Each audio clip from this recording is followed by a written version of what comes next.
Hello everyone, myself is Gaurav Kumar Singh and welcome to my channel Exploration Physics Classes. Dear students, कल के video तक हम लोगों ने एनसीईआरटी बुक से रिलेटेड प्रॉब्लम नंबर 6 तक के सॉल्यूशन सॉल्व कर लिए हैं। आज हम उसके आगे के प्रॉब्लम यानी नेक्स्ट क्वेश्चन नंबर 7 से डिस्कशन शुरू करेंगे और जितना भी हो सकता है आज हम प्रॉब्लम को सॉल्व करेंगे।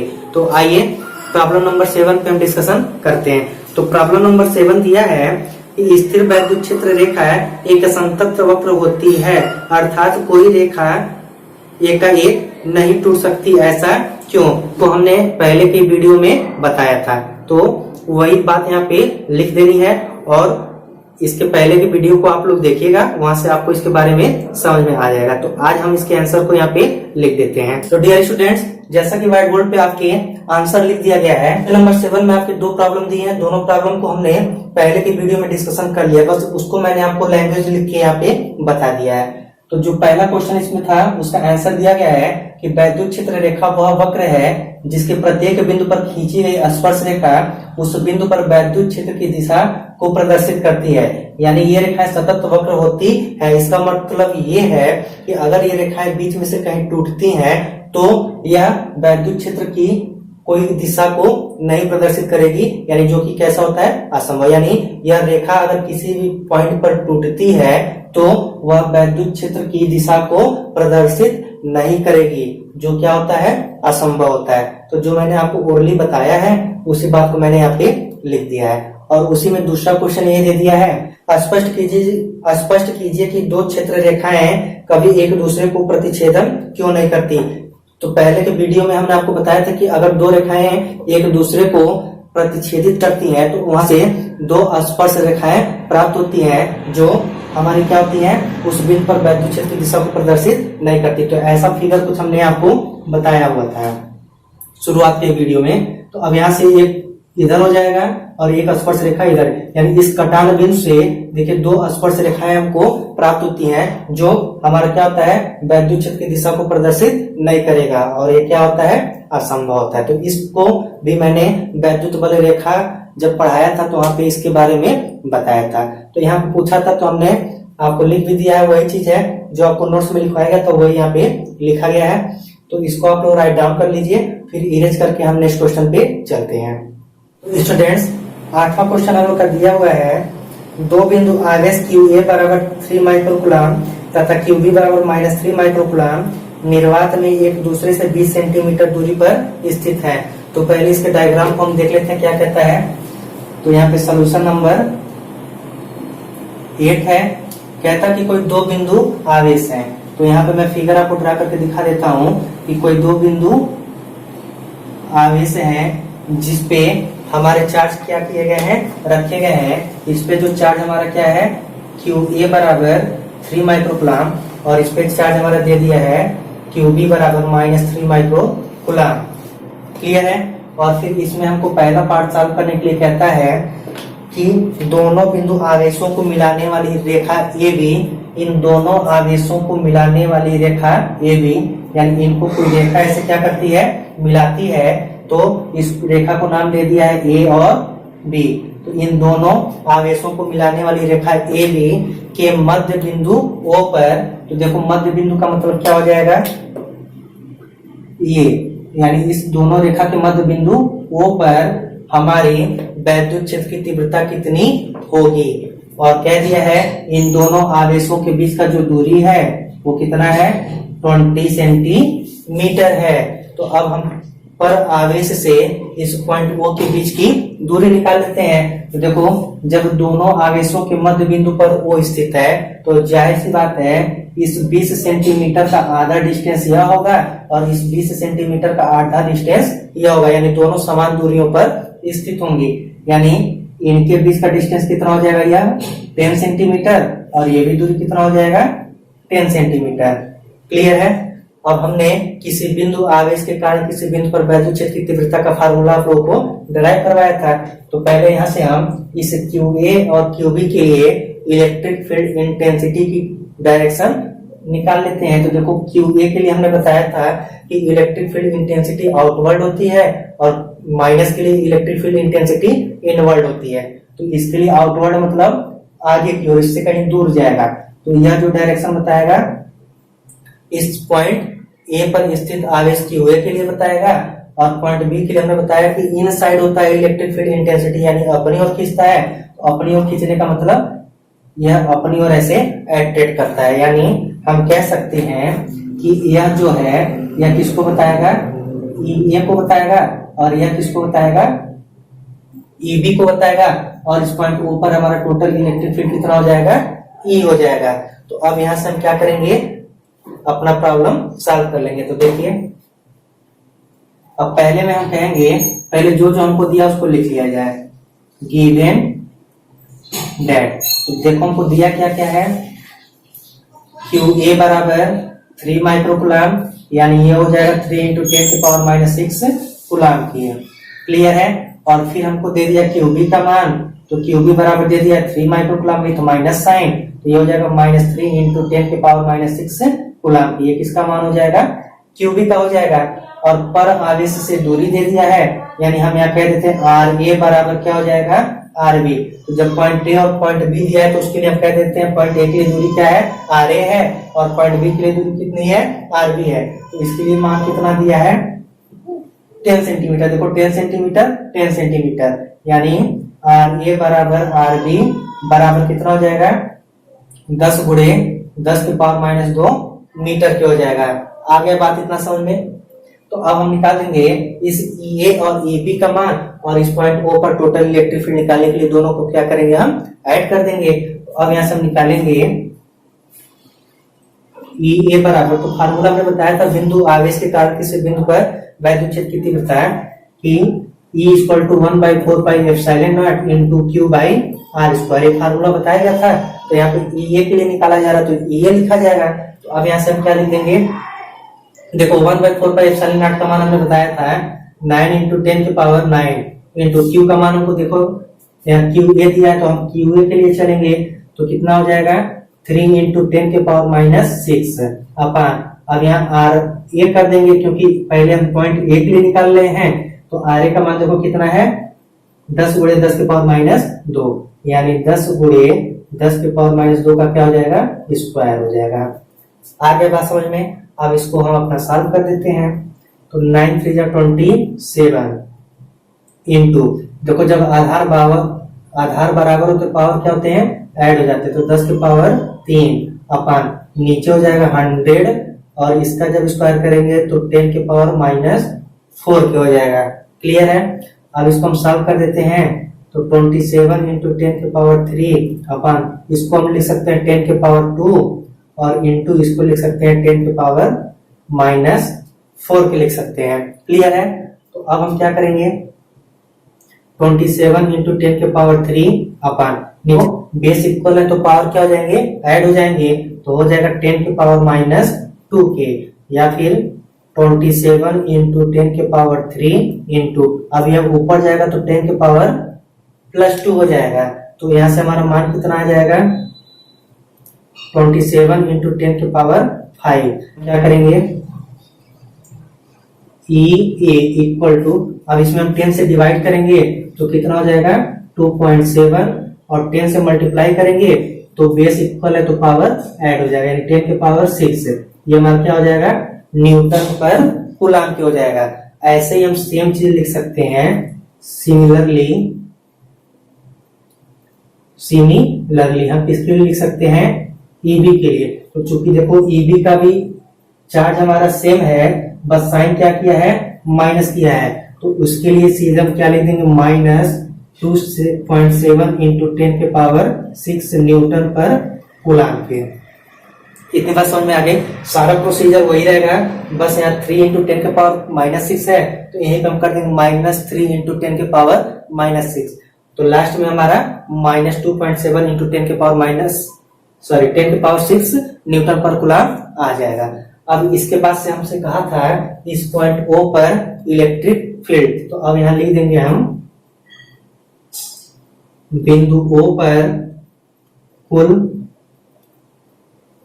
वैद्युत क्षेत्र की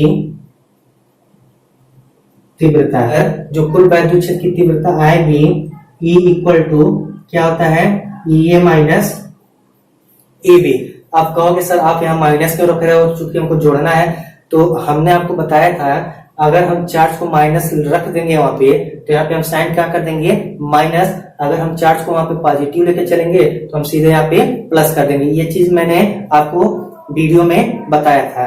तो अब यहाँ से हम लिख देंगे E इक्वल टू, देखो E का मान कितना हो गया 2.7 इंटू 10 की पावर 6 हो गया, माइनस है तो माइनस।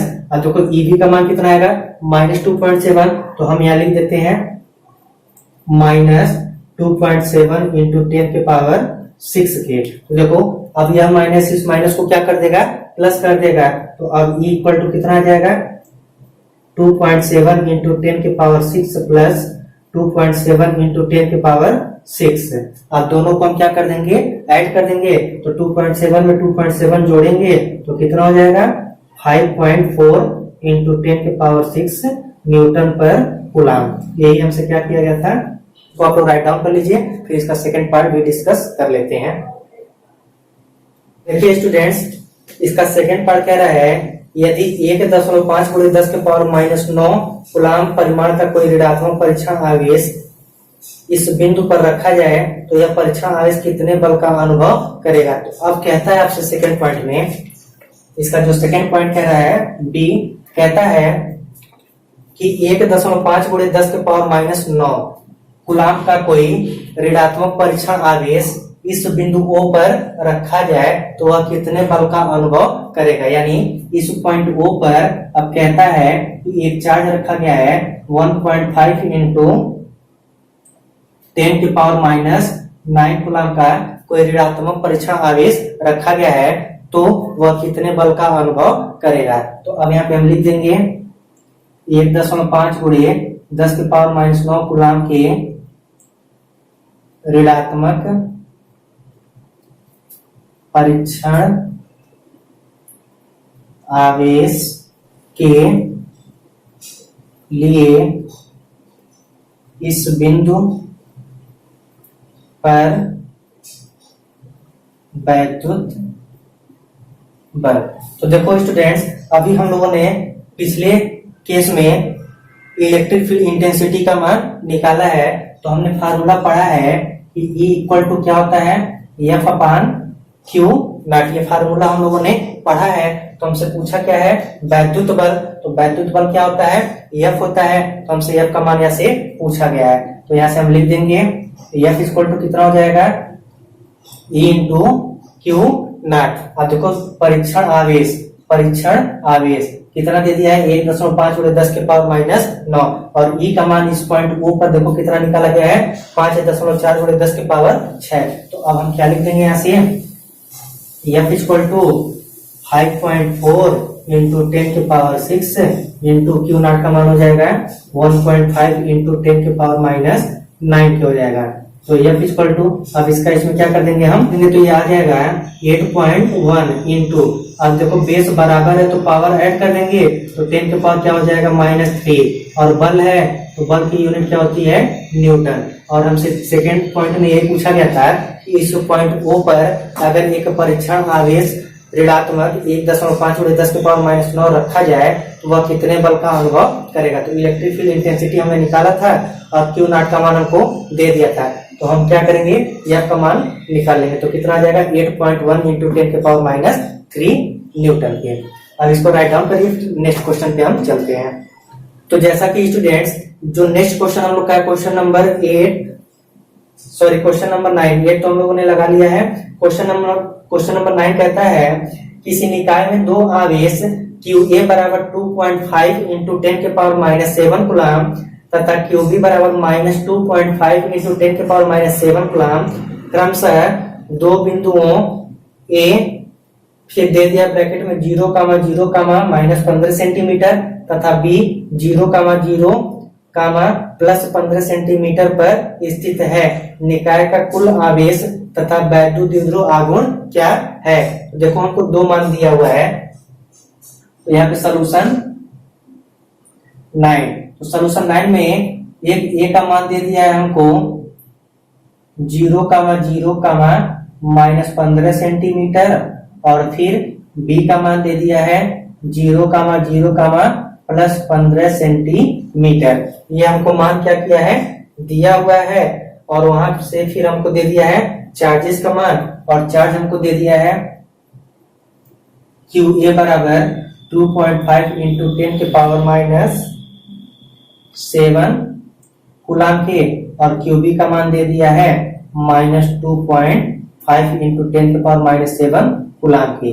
तो ये हमको क्या किया है, गिवन दैट, यानी ये हमको दिया गया है।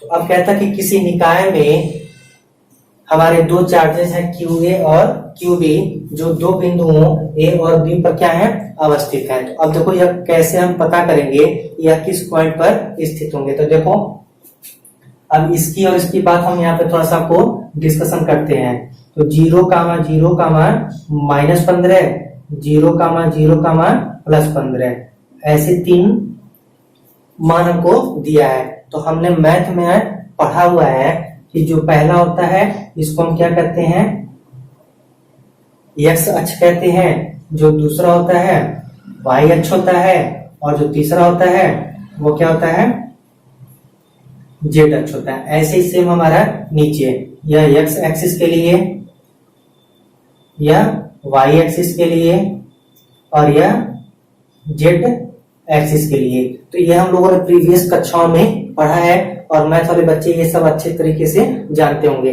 तो x y z, यानी वह पॉइंट हमारे कहां पर स्थित होंगे, z एक्सिस में कहीं न कहीं होंगे। यानी देखो x पे 0, y पे 0, x पे 0, y पर 0, लेकिन z पे हमारे मान निकले हुए हैं। तो यानी वो जो भी दो बिंदु आवेश हैं वो कहां पे हमारे होंगे, z प्लेन में होंगे। तो अब कैसे होंगे इसका फिगर मैं आपको यहाँ बनाता हूँ। इसका फिगर मैं यहाँ ड्रा कर दे रहा हूँ।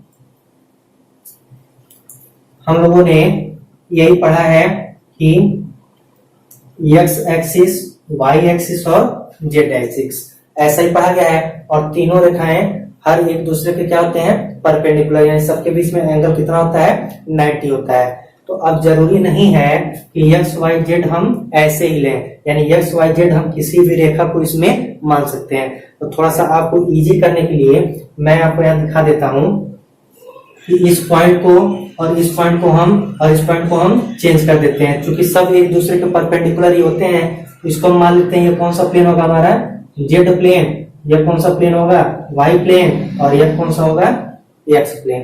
कोई दिक्कत, एक्स और वाई पे हमारे मान देखो यहाँ कितने कितने हैं, 0 0 है, और केवल जेड एक्सिस पे हमको मान निकले हैं। तो देखो एक प्लस दिया है, दूसरा माइनस। तो देखो जब भी हम ऊपर रहते हैं तो पॉजिटिव और नीचे रहते हैं तो नेगेटिव, इतनी बात पता है। तो जब भी हम ऊपर की बात करेंगे तो पॉजिटिव एक्सिस, और जब भी हम इसके नीचे की एक्सिस पे बात करेंगे तो वो कौन सी एक्सिस हो जाएगी, नेगेटिव एक्सिस हो जाएगी। क्लियर है।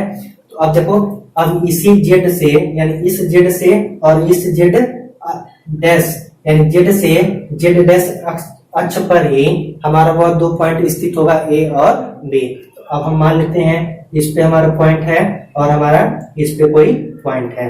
तो इस पॉइंट को हम मान लेते हैं ए, और इस पॉइंट को क्या मान लेते हैं, बी। अब देखो ए के लिए हमारा मान दिया कितना, 0 0 का मान, सॉरी यहाँ बी कर लो, क्योंकि बी में हमारा पॉजिटिव दिया है। क्लियर है। तो ए में देखो जेड का मान क्या है, -15 है, तो जेड एक्सिस किधर होगा, वो वाला नीचे की ओर होगा। क्लियर है। तो इसके लिए जो मान दे दिया हमारा 0 का मान +15, और इसके लिए जो दे दिया है 0 का मान -15। देखो प्लस एक्सिस ऊपर गया तो पॉजिटिव ले लिया, और नीचे गया तो निगेटिव ले लिया। क्लियर है।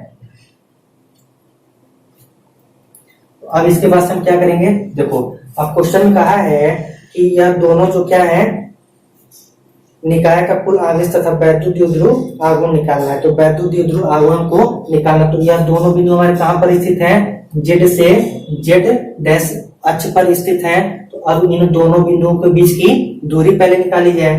तो देखो अब इस लाइन को हम यहाँ से इरेज कर देते हैं, क्योंकि इसका कोई मतलब नहीं, हमने समझाने के लिए बनाया था।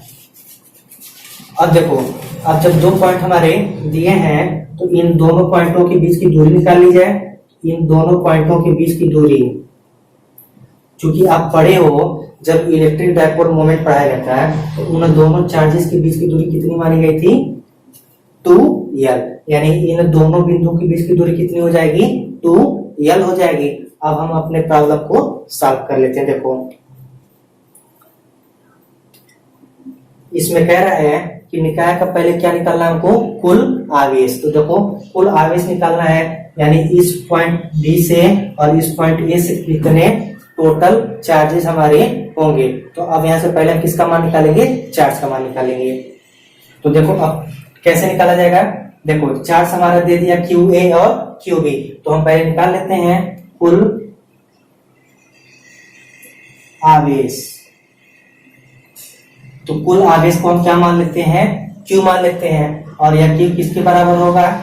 QA प्लस QB के। भाई दो चार्जेस दिए, दोनों को जोड़ेंगे तभी तो हमको टोटल चार्ज प्राप्त होंगे। तो Q बराबर क्या हो जाएगा? QA plus QB। तो देखो QA का मान दे दिया है 2.5 गुणे 10 के पावर माइनस 7 के दे दिया है, और फिर प्लस यहाँ पे माइनस के साथ हो जाएगा 2.5 गुणे 10 के पावर माइनस 7 के। तो अब इसको सॉल्व कर देंगे।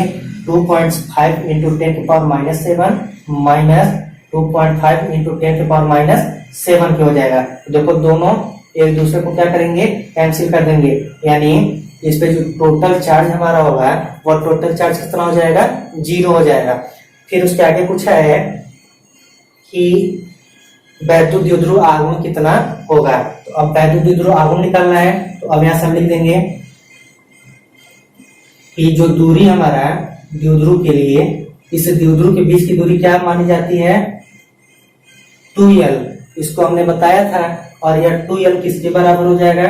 देखो अब चूंकि x और y से हमें कोई मतलब नहीं है, मतलब किससे है? z वाले पॉइंट से। तो z वाले पॉइंट पे देखो यहाँ पे क्या है? +15 और यहाँ पे -15। तो टोटल दूरी जब कहा जाएगा तो कितना हो जाएगा? 15 में इस 15 को जोड़ेंगे कितना हो जाएगा? 30 हो जाएगा, यानी 15 और 15 30 कितना हो जाएगा? सेंटीमीटर। या इसको कन्वर्ट कर देंगे तो 30 गुणे 10 के पावर माइनस 2 के हो जाएगा। या फिर इसको हम कह सकते हैं कि 0.3 मीटर के, यानी जो द्विध्रुव के बीच की दूरी 2l है वह 2l किसके बराबर होगी? 30 सेंटीमीटर। देखो 15 और यह -15 जब दोनों को हम जोड़ेंगे तो 15 15 30 हो जाएगा। तो 30 सेंटीमीटर, इसको मीटर में कन्वर्ट किए तो 30 गुणे 10 के पावर माइनस 2, और इसको जब 10 के पावर माइनस 2 को नीचे ले आएंगे तो 10 के पावर +2, और 10 के पावर +2 का मतलब 100, और जब 100 से हम 30 में भाग देंगे तो कितना हो जाएगा? 0.3 मीटर। तो अब कहता है कि इस द्विध्रुव के लिए हमारा द्विध्रुव आघूर्ण कितना होगा। तो हमने पढ़ा है कि द्विध्रुव आघूर्ण क्या होता है? Q इंटू 2l होता है। क्लियर है? तो अब Q इंटू 2l का मतलब कितना हो जाएगा? देखो चार्ज हमारा कितना हो जाएगा? 2.5 इंटू 10 के पावर, हम यहाँ से रिमूव करते हैं, और देखो इंटू, अब यह 2l का मान देखो 2l किसके बराबर है? 30 सेंटीमीटर के, और 30 सेंटीमीटर किसके बराबर है? 30 गुणे 10 के पावर माइनस 2 के, और 30 गुणे 10 के पावर माइनस 2 किसके बराबर है? 0.3 के। तो यहाँ पे हम ले देंगे 0.3 के। अब इसमें हम गुणा करेंगे तो 0 पॉइंट कितना आ जाएगा? 75, क्योंकि 25 यहाँ 75, और 1 और 2 अंक के बाद दशमलव, तो 1 और 2 अंक के बाद दशमलव, और इंटू कितना हो जाएगा? 10 के पावर माइनस 7। अब इसमें हम क्या करेंगे? 10 से गुणा और 10 से भाग। तो जब हम 10 से इसमें गुणा करेंगे तो ये हो जाएगा 7.5 इंटू, और जब 10 से भाग करेंगे और उसको ऊपर लेके जाएंगे तो 10 के पावर -1, और 10 के पावर -1 और 10 के पावर -7 मिलकर क्या हो जाएंगे? 10 के पावर -8 हो जाएगा। और क्या है? द्विध्रुव आघूर्ण मात्रक क्या हो जाएगा? देखो यह कूलम्ब और यह दूरी है तो कितना हो जाता है? मीटर, यानी इनका जो यूनिट हो जाएगा कूलम्ब इंटू मीटर। ये क्या किया गया था? हमसे पूछा गया था। यही दोनों क्वेश्चन आपको इसमें पूछा गया था। क्लियर है? अब अगर इसके दिशा की अगर कोई बात करता है तो किधर से हो जाएगा? -z अक्ष की ओर। क्वेश्चन नंबर 10 कह रहा है स्टूडेंट्स कि 4 इंटू 10 के पावर -9 कूलम्ब इंटू मीटर द्विध्रुव आघूर्ण का कोई वैद्युत द्विध्रुव 5 इंटू 10 के पावर 4 न्यूटन पर कूलम्ब परिमाण के किसी एक समान वैद्युत क्षेत्र की दिशा से 30 अंश के कोण पर संरेखित है, तो इस पे आरोपित बल आघूर्ण कितना होगा। तो देखो इसमें कोई प्रॉब्लम नहीं है, ये आप लोगों ने पढ़ा है फार्मूला, सबसे इजी प्रॉब्लम है इसका। हमको दे दिया है गिवन डेट, दे दिया पी का मान 4 इंटू 10⁻⁹ कूलम इंटू मीटर, और ई का मान दे दिया है हमको 5 इंटू 10⁴, 5 इंटू 10⁴ न्यूटन पर कूलम। थीटा का मान दे दिया 30 अंश, और हमसे पूछा गया है कि इस पर आरोपित बल आघूर्ण कितना होगा, यानी टाउ का मान। तो हमने फार्मूला पढ़ा हुआ है, V नो डेट हमने पढ़ा है कि टाउ इक्वल टू क्या होता है, PE sin थीटा। तो P का मान देखो कितना दे दिया है, 4 इंटू 10⁻⁹ इंटू ई का मान 5 इंटू 10⁴ इंटू साइन, और थीटा का मान 30 अंश। तो 5 4 जा 20, और ये हो जाएगा 10⁻⁵, और साइन 30 का मान 1/2। ये कटेगा कितनी बार में, 10 +1 और 10⁻⁵ क्या हो जाएगा 10⁻⁴, और बल न्यूटन इंटू मीटर, यानी जो बल आघूर्ण का हमारा कितना हो जाएगा 10⁻⁴ न्यूटन इंटू मीटर।